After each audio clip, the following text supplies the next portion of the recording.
வணக்கம். நான் உங்கள் ஜெயா.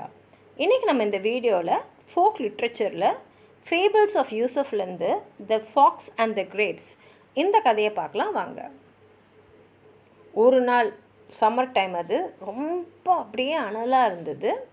ஒரு நரி அப்படியே நடந்து வந்துக்கிட்டே இருக்குது. அப்படி வரும்போது ஒரு திராட்சை தோட்டத்துக்கிட்ட வருது.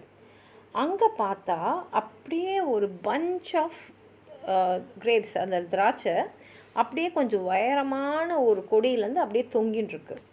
அப்படியே அந்த திராட்சையை பார்க்கும் போதே அப்படியே நல்லா ப்ளம்பாக பார்க்கும்போது தெரியுது அப்படியே ஜூஸியாக இருக்குன்னு. அதை பார்த்த உடனே அந்த வெயிலுக்கும் அதுக்கும் அந்த ஃபாக்ஸோட வாயிலேருந்து அப்படியே நல்லா அது சாப்பிட்டா எப்படி இருக்கும் அப்படின்ற மாதிரி தோணுது. அதை சாப்பிட்டே ஆகணும் அப்படின்ற ஒரு உணர்வு அதுக்கு வருது. குதிச்சுது. என்னென்னா அந்த திராட்சை ரொம்ப உயரத்தில் இருக்குது. அதை திருப்பி முயற்சி செஞ்சாலும் அதால் அந்த திராட்சை கிட்ட கூட போக முடியல.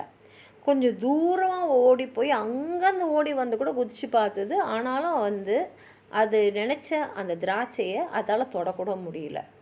ஓடி களைச்சி போய் தோத்துட்டோன்றத அந்த நரி புரிஞ்சிக்கிச்சு.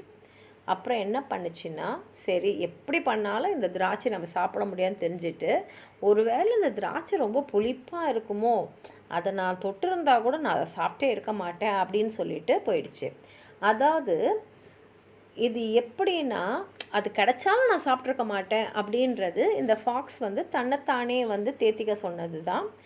ஏன்னா எவ்வளோ முயற்சி செஞ்சோ அது கிடைக்கல. அதனால் அது இந்த மாதிரி சொல்லிக்கிட்டு அதோட பயணத்தை தொடர்ந்துடுச்சு. இதில் நம்ம என்ன தெரிஞ்சுக்கிறோன்னா, ஒரு சில விஷயங்கள் நம்ம வாழ்க்கையில் கிடைக்கவே கிடைக்காதுன்னு போது சில பேர் இப்படி தான் அது கிடச்சிருந்தாலும் எனக்கு எந்த பிரயோஜனமும் இருந்திருக்காது, இல்லை எனக்கு பிடிச்சிருக்காது அப்படின்னு சொல்லிடுவாங்க. இப்போ இங்கே இந்த நரியோடைய அந்த அது ஆசைப்பட்ட அந்த திராட்சை கிடைக்காத போது அது முயற்சி செய்யாமல் இல்லை, அது எல்லா வகையிலும் முயற்சி செஞ்சு அதுக்கப்புறம் தான் நிச்சயமாக இது நமக்கு கிடைக்கவே கிடைக்காதுன்னு தெரிஞ்சிட்ட அப்புறம்தான் இவ்வளோதான் என்னால் முடிஞ்சது, என் முயற்சியை முழுசாக பண்ணிட்டேன். ஏன்னா அது அதுக்கு மேலே இருந்து எத்தனை வாடி குதிச்சிருந்தாலும் அந்த உயரத்துக்கு அதால் குதிச்சிருக்க முடியாது. இப்போ ஆங்கிலத்தில் சார் கிரேப்ஸ்ன்னு ஒரு ஃப்ரேஸும் இருக்குது.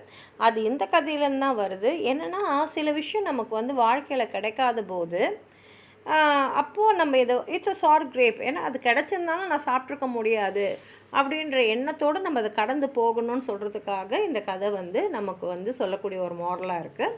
உங்களுக்கு எதாவது சொல்லணும்னு நினச்சிங்கன்னா கீழே இருக்கிற கமெண்ட் பாக்ஸில் எழுதுங்க. இந்த வீடியோவை லைக் பண்ணுங்கள், உங்கள் ஃப்ரெண்ட்ஸோடு ஷேர் பண்ணுங்கள். சப்ஸ்கிரைப் பண்ணாதவங்களாம் ப்ளீஸ் சப்ஸ்கிரைப் பண்ணி சப்போர்ட் பண்ணுங்கள். நன்றி.